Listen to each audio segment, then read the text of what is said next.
Welcome to my Prometheus project. This is the first part, which is mainly about the basics, and yes, this is a synthetic voice.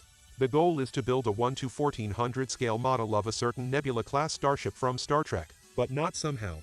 The goal is to get as close as possible to the 1993 studio model of the USS Prometheus from Star Trek Deep Space Nine. The Nebula Class is not only fascinating because it was the only contemporary starship in TNG besides the Galaxy class, it also surrounds a mystery. This is because the model was created without a computer and with pure manual labor in 1991. Apparently, it was not based on an accurate drawing, but all official drawings retrospectively just tried to match the studio model. However, this did not succeed for inexplicable reasons. Also, Robert Boncoon, who is said to have studied the studio model in 1998, created a completely different computer model, which, unlike the physical original, was assembled from one-to-one parts of the Galaxy class. This reinforced the misconceptions about the ship that had been circulating among the fanbase, and since then almost all commercial miniature models have been based on the computer model. So far, no accurate representation of the original studio model exists. Even for the main Nebula class deflector, there are many representations and variations. It is definitely completely different from the Galaxy class. Here is my representation based on the original studio model. Unfortunately, here it is foreseeable that the conversion kit from warp models fails to do justice to the original. There is a modeling challenge waiting to adapt the kit accordingly. One main aspect is the separation capability. This, unlike the Galaxy class, is not intended in the original model. Since the kit also consists of Galaxy class components, all traces between the saucer and engine sections must be reworked. The misery surrounding the Nebula class was compounded by the creation of the completely different 1998 CGI model. The same source has the unfortunate duplication of the ship's name. The 1993 Prometheus was set including a matching registry number. Nevertheless, it was considered appropriate to create a ship with the same name in Star Trek Voyager in 1998, and to put an absurdly low registry number on the CGI model, although a more fitting one was at least intended. In short, a canonical disaster regarding the already occupied name of a Nebula class, and for the class itself by the new CGI model. The irony being that the man responsible also immortalized himself in the process, naming the CGI Nebula ship USS Boncoon.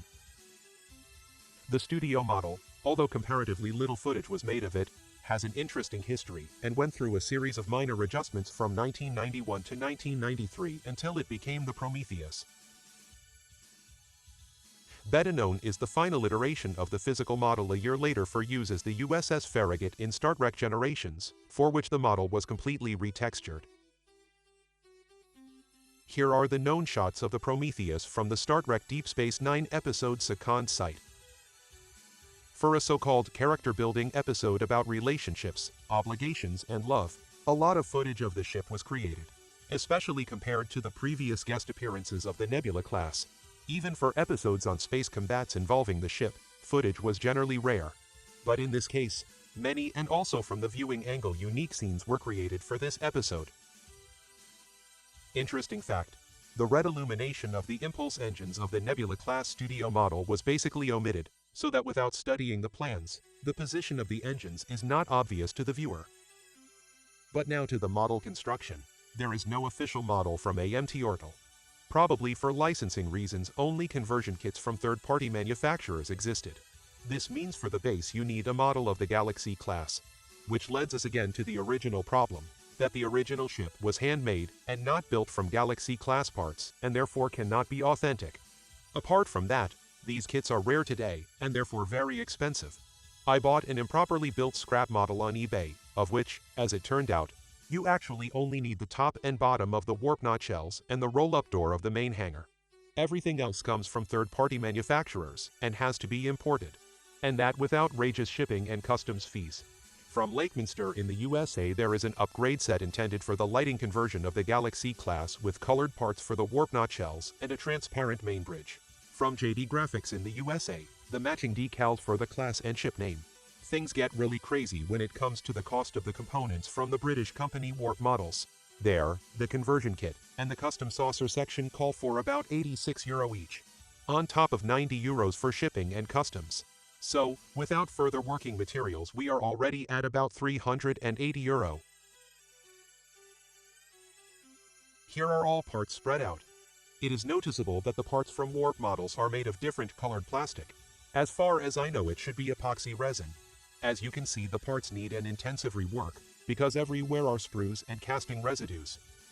And for such a high price it is amazing.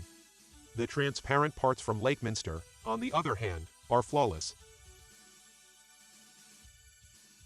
Compared to the saucer section of the AMT Galaxy class, you can see where Warp just copied the part, and where they modified it for the Nebula class.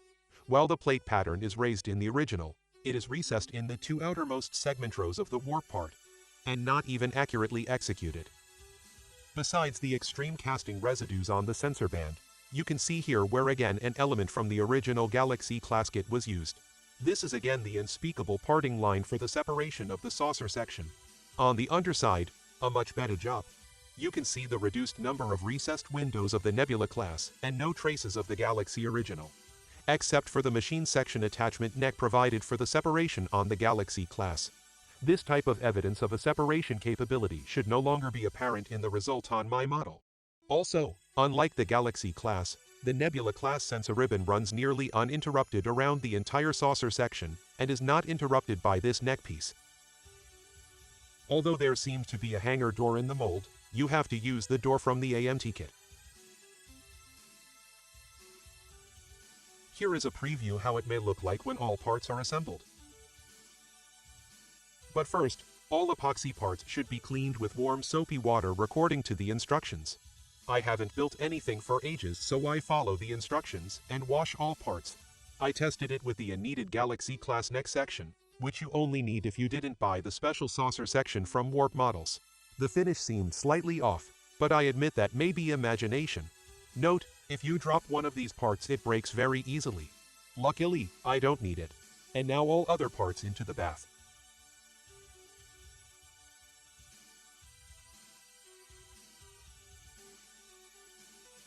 Whether the surface has really changed and whether the bath was really necessary I cannot say.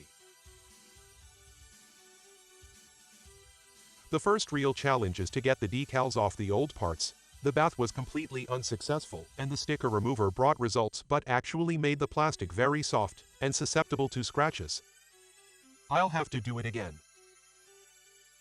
So much for the first part. See you soon.